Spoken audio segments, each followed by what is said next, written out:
Good morning mga bata, I am your teacher, I am Rodin Colomida. Before we will start our lesson, mag-pray muna tayo. Let us bow down our head, close our eyes, and pray. Angel of God, my guardian dear, to whom God's love to makes me here. Ever this day, be at my side, to light and guide, troll and guide. Amen. Bago tayo magsisimula sa ating lesson mga bata, tayo muna ay kakanta at sasayaw ng, alam nyo ba yung if you're happy and you know it, clap your hands. Gagawin natin yon.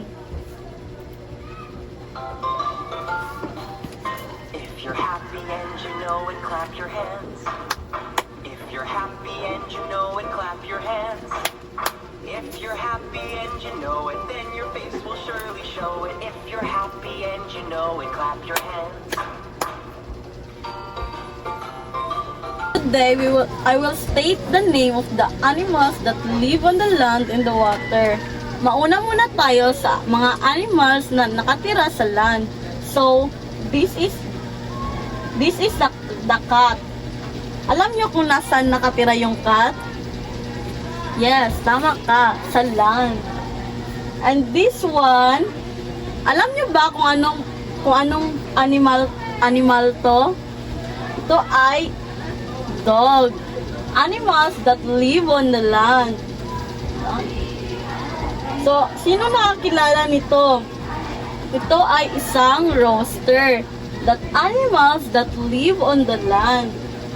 So now, let's proceed to the animals that live in the water. Sino yung nakakilala nito? Yes, this is a fish. The fish is live on the water. And ano ito mga bata? Yes, this is a whale. The whale is live on the water. And this one, this is a dolphin. The dolphin also, they live in the water. Alam niyo ba mga bata kung anong animal ito? Yes, tama kayo. Ito ay isang shark. The shark is also live in the water. So, what is this? This is a duck. So, the duck lives in both on land and water. Pwede siyang makatira sa land and sa water. And also the frog. The frog is also can also live in the land and the water. And the turtle. The turtle can live on the land and the water. Yes, very good. The turtle can live both in the land and the water.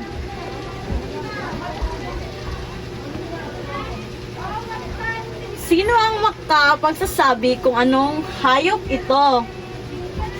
Yes, tama kayo. This is an alligator. The alligator that can live both on land and water.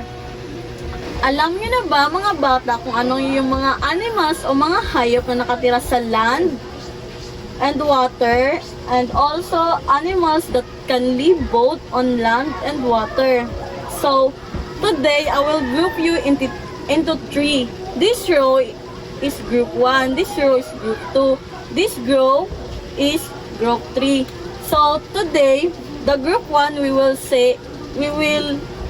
write in their paper the animals that live on land, and group 2 we will write in their paper that the animals that live on land, and group 3 the animals we will write you in your paper is the animals can live both on water and land.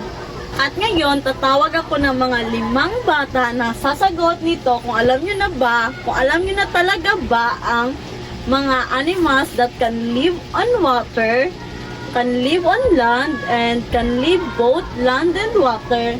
So, ngayon, tatawag ako ng 5 bata na nasasagot nito. So, Pearl, saan nakatira yung chicken? Sa land po. Tama ka.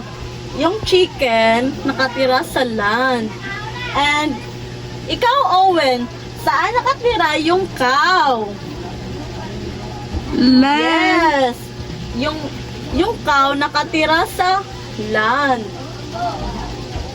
And ikaw, Nash, saan nakatira yung turtle?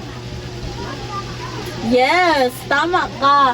Ang turtle ay pwede makatira sa land and water.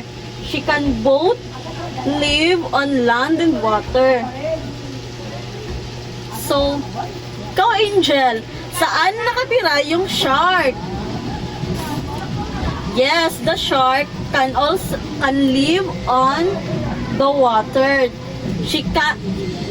The shark cannot live on land. Ikaw, Zerngil, saan ba nakatira yung frog? Yes, the frog can also live both land and water. Palakpakan nyo yung sarili kasi lahat kayo ay tama. At sa ngayon, bibigyan ko kayo ng assignment. Ipapasa nyo ito bukas. Ang inyong assignment ay draw one animal for each number. Number 1, an animal that lives on land. Number 2, an animal that lives on water. Number 3, an animal that lives on both on land and water.